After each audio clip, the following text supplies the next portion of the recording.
कहानी की शुरुआत समंदर के बीचों बीच तैरते हुए एक समुद्री डाकुओं के जहाज से होती है, जहां एक डाकू को पास के अज्ञात आइलैंड पर आग की लपटें दिखाई देने पर वह तुरंत अपने कप्तान को इसकी जानकारी देता है। कप्तान दूरबीन से देखता है कि एक घर में आग लगी है और कुछ जानवरों ने एक इंसान को पकड़ रखा है, जिसे देखकर वह अपने आदमियों को उस इंसान को सुरक्षित जहाज पर लाने का हुक्म देता है। डाकू टापू पर जाकर उस इंसान टप्पू को बचा लेते हैं, क्योंकि उन्हें लगता है कि जानवर उसे खाने वाले थे, और फिर वे उसे कप्तान के पास ले जाते हैं। ये सारा नजारा जहाज पर मौजूद दो शातिर चूहे छिपकर देख रहे होते हैं। तभी वहाँ एक रंग बिरंगा तोता उड़कर आता है, जिसे टप्पू अपना दोस्त बताता है। कप्तान चालाकी से टप्पू को शराब देकर पूछता है कि क्या उस टापू पर कोई खजाना या कीमती चीज है, जिस पर टप्पू बताता है कि बहुत समय पहले उसका जहाज यहाँ क्रैश हो गया था और तब से उसने खुद को यहाँ जिंदा रखा है। इसके बाद टप्पू तोते को केबिन से बाहर रहने को कहता है, जहाँ बाहर आने पर तोते को वही दो चूहे दिखते हैं और वह उन्हें अपनी पुरानी कहानी सुनाना शुरू करता है कि बहुत समय पहले उस आइलैंड पर सिर्फ हम जानवर हुआ करते थे। मैं हमेशा इंसानों की सामान ढूंढने में लगा रहता था।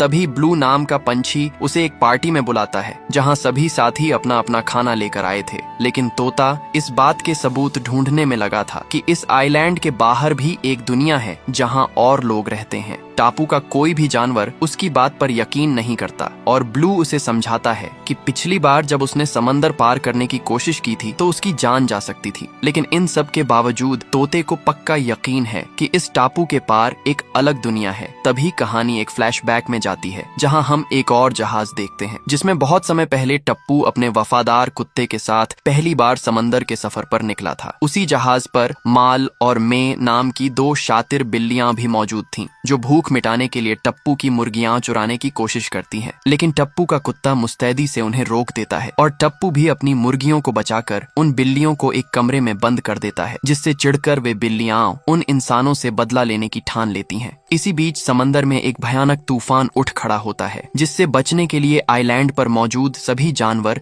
एक सुरक्षित गुफा की तरफ भागने लगते हैं, जबकि दूसरी तरफ समंदर में टप्पू और जहाज के बाकी लोग अपनी जान दांव पर लगाकर जहाज को संभालने की कोशिश करते हैं। तूफान के तेज झटकों के कारण टप्पू और उसका कुत्ता जहाज के डेक पर इधर उधर फिसलने लगते हैं और तभी एक नाव के टूटने व रास्ता ब्लॉक होने के कारण वे दोनों एक कमरे के अंदर ही फंस जाते हैं। वहीं दूसरी तरफ आइलैंड पर मचे तबाही में कम दिखाई देने की वजह से बूढ़ी बकरी एक पेड़ की तने पर फंस जाती है, जिसे बचाने के लिए गिरगिट अपनी लंबी जीभ से उसे पकड़ता है। लेकिन संतुलन बिगड़ने के कारण वे दोनों खाई में गिरते गिरते नीचे एक दूसरी टहनी से लटक जाते हैं। जहाज पर टप्पू लगातार मदद के लिए चिल्लाता है। तभी उस अंधेरे कमरे में उसके सामने वही दो खतरनाक बिल्लियां आ जाती हैं। वो उस पूरे हंगामे के बीच टप्पू अचानक बेहोश हो जाता है। उधर आइलैंड पर बाकी जानवर अपनी सूझबूझ दिखाते हुए बकरी को बचाने के लिए उसे रस्सी से बांध देते हैं और तोता उन्हें ऊपर खींचने की पूरी कोशिश करता है, लेकिन भारी वजन और हड़बड़ी के कारण वह खुद भी वही मुसीबत में फंस जाता है। तभी अचानक वह टहनी टूट जाती है, लेकिन किस्मत से सभी जानवर रस्सी के सहारे सुरक्षित तरीके से अपनी गुफा में पहुंच जाते हैं। जबकि दूसरी तरफ समंदर में जहाज के बाकी लोग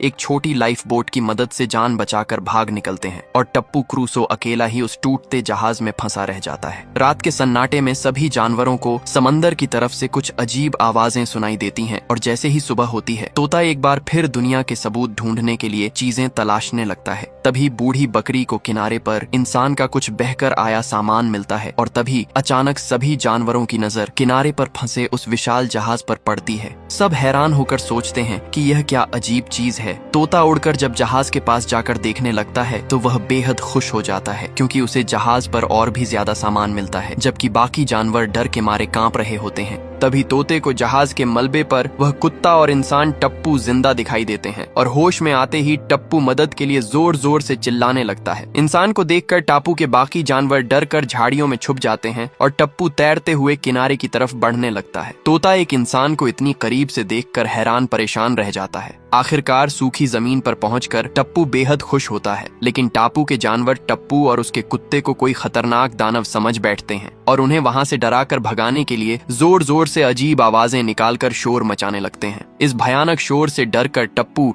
वापस अपनी जान बचाने के लिए समंदर की तरफ भागने लगता है, जिसे देखकर तोता अपने साथी जानवरों को रुकने के लिए कहता है। लेकिन जब वह टप्पू को टापू छोड़ वापस समंदर की लहरों की तरफ जाते देखता है तो सोच में पड़ जाता है और दुखी होकर बाकी जानवरों से कहता है कि तुम लोगों ने मेरी दूसरी दुनिया में जाने के सपने पर पानी फेर दिया। हालांकि समंदर की तेज लहरों के कारण टप्पू का ढांचा वापस जमीन की तरफ आने लगता है, जिसे देखकर तोता जानवरों से कहता है कि चलो हम छिपकर देखते हैं कि ये अजीब जीव आखिरकार करते क्या हैं। उधर जब गुफा के जानवर देखते हैं कि तोता उनके पास नहीं है तो वे उसे ढूंढने लगते हैं, जबकि तोता चुपके से टप्पू पर नजर रख रहा होता है। टप्पू को अभी तक समझ नहीं आ रहा होता कि वह किस अनजान जगह पर है, लेकिन तभी उसकी नजर टापू की उस बूढ़ी बकरी पर पड़ती है, जिसे देखकर टप्पू को थोड़ा सुकून मिलता है और वह समझ जाता है कि यहाँ कोई बड़ा खतरा या जंगली दरिंदे नहीं हैं। तभी टापू के बाकी जानवरों को लगता है कि वह इंसानी दानव किनारे पर पड़े अपने उस सामान को वापस लेने आया है जो इस समय तोते के पास है। अगली सुबह टप्पू इस अनजान आइलैंड पर खुद को सुरक्षित रखने के लिए जहाज का बचा हुआ सारा सामान एक जगह इकट्ठा करने में जुट जाता है, जबकि उसका वफादार कुत्ता आराम से सो रहा होता है। इसी बीच वे दोनों दुष्ट बिल्लियां भी किसी तरह जिंदा बचकर टापू पर पहुंच चुकी होती हैं और ऊंचाई पर बैठकर टप्पू और उसके कुत्ते पर पैनी नजर रखते हुए उन्हें अपना शिकार बनाने के लिए सही मौके का इंतजार करने लगती हैं। सामान समेटते वक्त टप्पू को जहाज से अपनी बंदूक मिल जाती है और जब वह उसे चलाने की प्रैक्टिस करता है तो बंदूक की उस भयानक आवाज को सुनकर सभी जानवर बुरी तरह डर जाते हैं और हमेशा के लिए उस इंसान से दूर रहने का फैसला करते हैं। लेकिन हमारा तोता दोस्त अपनी जान का जोखिम उठाकर यह पता लगाने के लिए टप्पू के पास जाने लगता है कि यह इंसान आखिरकार उनका दोस्त है या दुश्मन। उधर टप्पू का निशाना बंदूक से एकदम सटीक लगता है और वह जंगल में अपने खाने के लिए कुछ तलाशने लगता है। तभी जब रोजी मजे से फल खा रही होती है तो वे दोनों बिल्लियां उसे अपना शिकार बनाने की सोचती हैं, लेकिन टप्पू और कुत्ते को पास में देखकर रुक जाती हैं। अचानक टप्पू की नजर रोजी पर पड़ती है और वह भूख मिटाने के लिए बंदूक से उसे मारने की सोचता है। रोजी भी टप्पू को देखकर बिल्कुल शांत खड़ी हो जाती है, पर टप्पू का दिल पसीज जाता है और वह कहता है कि मैंने आज तक कभी किसी बेकसूर जीव को नहीं मारा। तभी बंदूक की आवाज सुनकर तोता वहां पहुंचता है, जिसे देखते ही वे दोनों शातिर बिल्लियां झपट्टा मारकर उसे दबोच लेती हैं। लेकिन समय रहते टप्पू का कुत्ता वहां पहुंचकर तोते की जान बचा लेता है। ऐन वक्त पर टप्पू भी वहां पहुंच जाता है और तोते को बचाने के लिए बिल्लियों पर गोली चला देता है, जिससे डर कर वे दोनों बिल्लियां वहां से दुम दबाकर भाग खड़ी होती हैं। इसके बाद टप्पू जख्मी तोते को प्यार से अपनी गोद में उठा लेता है और इलाज के लिए अपने ठिकाने की तरफ ले जाने लगता है। उधर दूर से यह सब देख रहे टापू के बाकी जानवरों को तोते का टूटा पंख देखकर लगता है कि उस इंसानी दानव ने तोते को मार डाला है। इसी बात का फायदा उठाकर वे दोनों चालाक बिल्लियां जानवरों के सामने आकर झूठा नाटक करने लगती हैं कि उस क्रूर इंसान ने हमें भी बंदी बनाकर रखा था और अब वह तोते को पकाकर खाने के लिए अपने साथ ले गया है। दूसरी तरफ टप्पू तोते के जख्मी पंख का इलाज करता है और कहता है कि तुम फिक्र मत करो, कुछ ही दिनों में तुम फिर से उड़ने लगोगे।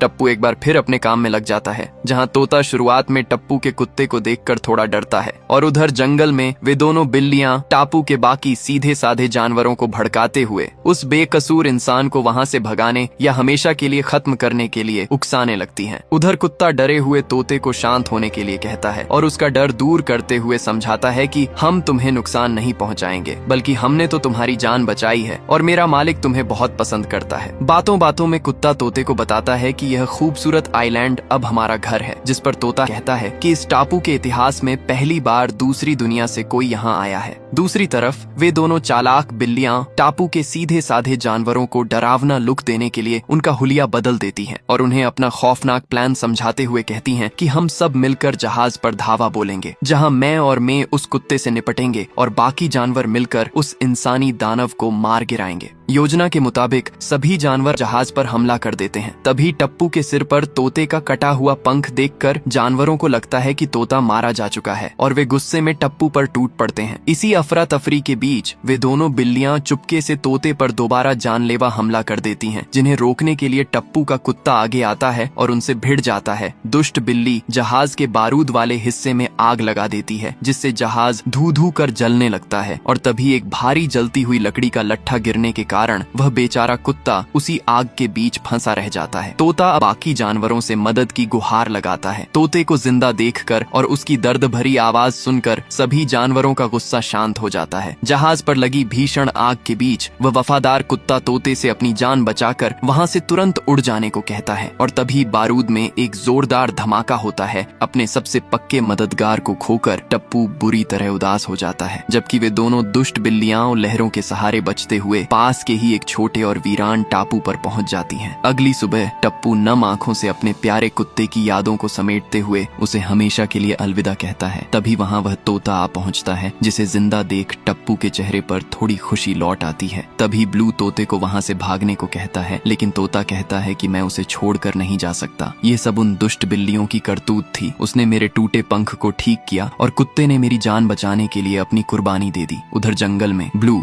बाकी सभी जानवरों को बिल्लियों की पूरी सच्चाई और टप्पू की नेकी के बारे में बताता है, जिसे सुनकर सभी को अपनी बड़ी गलती का एहसास होता है और वे उसे सुधारने की ठान लेते हैं। इसी बीच जब जानवर टप्पू की तरफ बढ़ते हैं तो टप्पू डर के मारे उन पर हमला करने की सोचता है, लेकिन तोता बीच में आकर उसे शांत करा देता है। जानवर टप्पू से दोस्ती करने के लिए उसके पास ढेर सारे ताजे फल और खाना लाकर रख देते हैं, जो टप्पू को बहुत पसंद आता है। बदले में जब टप्पू भी उन्हें अपने पास से कुछ खिलाने की सोचता है तो जानवर उसकी बंदूक को देखकर डर के मारे वहां से भाग खड़े होते हैं। दूसरी तरफ वे दोनों बिल्लियां उस वीरान टापू पर कीड़े मकोड़े खाकर जैसे तैसे अपने दिन काट रही होती हैं। इधर आइलैंड पर टप्पू के पीने का पानी खत्म हो जाता है तो तोता समझदारी दिखाते हुए उसे मीठे और साफ पानी दिखाता है और उसे बाकी जानवरों के करीब ले जाता है। टप्पू फिर भागकर अपना खाना लाता है, जो उन्हें बेहद पसंद आता है। उधर वे बिल्लियां समंदर की तेज लहरों के कारण टप्पू वाले टापू पर वापस नहीं पहुंच पा रही थीं। इसलिए वे उस इंसान से बदला लेने के लिए अपनी फौज यानी अपनी संख्या बढ़ाने का फैसला करती हैं। अब टप्पू इस आइलैंड पर रहने के लिए अपने लिए एक मजबूत घर बनाने की कोशिश में जुट जाता है। इसी दौरान उसे एहसास होता है कि बूढ़ी बकरी की आंखें बहुत कमजोर हैं, इसलिए एक चश्मा पहना देता है, जिसे पहनते ही बकरी को सब कुछ एकदम साफ दिखाई देने लगता है। हालांकि टप्पू से अकेले वह लकड़ी का घर बन नहीं पा रहा था। तभी उसकी नजर जंगल के एक विशाल और मजबूत पेड़ पर पड़ती है और वह उसी पेड़ के ऊपर एक आलीशान ट्री हाउस बनाने की तैयारी शुरू कर देता है। जब टप्पू पेड़ की डालियों को काटना और वहां जुगाड़ लगाना शुरू करता है तो टापू के जानवर उसे यह सब अजीब हरकतें करते देख उसे पागल समझने लगते हैं। और इसी बीच दूसरी तरफ उस वीरान टापू पर उन खतरनाक बिल्लियों के कई सारे बच्चे पैदा हो चुके होते हैं। शुरुआत में टप्पू जब पेड़ पर घर बनाने की कोशिश करता है तो उसके काम में जानवरों की नासमझी के कारण बेहद मुश्किलें पैदा होती हैं, लेकिन तभी तोते को समझ आ जाता है कि यह इंसान दरअसल रहने के लिए अपना एक इंसानी घोंसला बना रहा है। तोता तुरंत यह बात बाकी सभी जानवरों को समझाता है, जिसके बाद सब मिलकर टप्पू की मदद करने का फैसला करते हैं। शुरू में जानवरों से काम में कुछ न कुछ गड़बड़ हो जाती थी, लेकिन धीरे धीरे उनकी मदद से टप्पू एक बेहद शानदार और मजबूत ट्री हाउस बना लेता है। घर तैयार होने के बाद जब टप्पू सभी जानवरों को उसके अंदर ले जाने लगता है तो पहले तो सब डरते हैं, लेकिन जब वे अंदर जाते हैं तो दंग रह जाते हैं, खासकर तब जब टप्पू उस घर में पाइपलाइन के जरिए पानी लाने की आधुनिक सुविधा भी बना देता है। अब सभी जानवरों को अपनी जिंदगी बेहद आसान और मजेदार लगने लगती है। इसी बीच समय बीतने के साथ उन खतरनाक बिल्लियों के बच्चे भी तेजी से बड़े होने लगते हैं। इधर टापू पर ब्लू को यह सब पसंद नहीं आ रहा था। टप्पू ने समंदर से गुजरने वाले जहाजों को सिग्नल देने के लिए एक ऊंचा वॉच टावर भी बनाया था ताकि कोई उसे ढूंढ कर बचा सके। कुछ समय बाद टापू के सभी जानवर टप्पू की तरह इंसानी तौर तरीकों से आराम से बैठकर खाना खाना सीख जाते हैं। तभी दूसरी तरफ उन दुष्ट बिल्लियों की नजर जहाज पर पड़ती है जो पानी के पास था और समंदर की लहरों के कारण उसके कुछ लकड़ी के लट्ठे टूटकर पानी में तैर रहे थे। संयोग से ब्लू उसी ऊंचे ढांचे के ऊपर बैठी सोच में डूबी हुई थी। तभी वे शातिर बिल्लियां लकड़ियों के सहारे वहां पहुंच जाती हैं और अचानक ब्लू पर जानलेवा हमला करके उसे बंधक बनाने की कोशिश करती है। ऐन वक्त पर हमारा तोता वहां पहुंच जाता है और वह चालाकी से टप्पू की डरावनी आवाज निकालने लगता है, जिससे डरकर बिल्लियां तुरंत ब्लू को छोड़ देती हैं और तोता ब्लू वहां से सुरक्षित निकल जाते हैं। इसके बाद बिल्लियों की वह पूरी फौज मुख्य टापू पर धावा बोल देती है, जिसे देखकर तोता सभी जानवरों को चौकन्ना रहने के लिए चिल्लाता है। ये सब देखकर टप्पू भी अपनी बंदूक और हथियार तैयार करने लगता है, लेकिन तभी बिल्लियों की बड़ी फौज अचानक टप्पू पर सीधा हमला कर देती है। टप्पू खुद को बचाने की पूरी कोशिश करता है, पर बिल्लियों के जबरदस्त हमले के कारण वह अपने ही घर की खिड़की से बाहर हवा में लटक जाता है। यह खौफनाक मंजर देखकर टापू के सभी जानवर अपनी जान पर खेलकर बिल्लियों को चकमा देना शुरू करते हैं और उनसे बचते बचाते भागते हैं। उधर टप्पू खिड़की से फिसलकर एक पतली लकड़ी पर लटक जाता है और बिल्लियां उसे नीचे गिराने के लिए उसके बिल्कुल करीब पहुंच जाती हैं। तभी तोता अपनी सूझबूझ से बिल्लियों का ध्यान भटकाकर उसकी मदद करता है, जिससे टप्पू सुरक्षित जमीन पर पहुंच जाता है। जमीन पर आते ही रोजी अपनी ताकत का दम दिखाती है और उन दुष्ट बिल्लियों को मजा चखाते हुए दूर फेंकने लगती है और बाकी जानवर भी मिलकर बिल्लियों की फौज को बुरी तरह चकमा देते हैं। इसके बाद टप्पू किसी तरह संभल कर वापस अपने घर के अंदर पहुंचता है, लेकिन तभी हड़बड़ी और अंधेरे के कारण और घबराकर उसे जोर से नीचे धकेल देती है, जिससे कारण टप्पू अचानक बेहोश हो जाता है। टापू के सभी जानवर मिलकर बिल्लियों से मुकाबला करने के लिए बंदूक चलाने की कोशिश करते हैं, लेकिन उनमें से किसी से भी बंदूक संभलती नहीं है। तभी बिल्लियों की पूरी फौज मौका पाकर उन्हें चारों तरफ से घेर लेती है। उसी हड़बड़ी में जानवरों से गलती से बंदूक का ट्रिगर दब जाता है और एक गोली चल जाती है, जिससे ट्री हाउस के अंदर रखा बारूद फट जाता है। तोता सबको अपना एक प्लान बताता है। इस भयानक धमाके से डरकर बिल्लियां पीछे भागने लगती हैं, लेकिन उनकी दुष्ट माँ उनका हौसला बढ़ाती है और वे सब दोबारा मिलकर जानवरों पर टूट पड़ती हैं। तोता एक बार फिर बंदूक उठाकर बिल्लियों पर तान देता है, मगर भारी होने के कारण वह बंदूक उससे भी नहीं संभलती। तब तोता हवा में उड़कर बिल्लियों का ध्यान भटकाने और उन्हें अपने पीछे दौड़ाने की कोशिश करने लगता है। इसी बीच मौका देखकर बिल्लियों की माँ टप्पू के उस खूबसूरत ट्री हाउस में आग लगा देती है। तोते के झांसे में आकर बिल्लियों की पूरी फौज उसका पीछा करते हुए उसी ऊंचे वॉच टावर के अंदर घुस जाती है और तोते को पकड़ने के लिए ऊपर चढ़ने लगती है। तभी नीचे खड़ी रोजी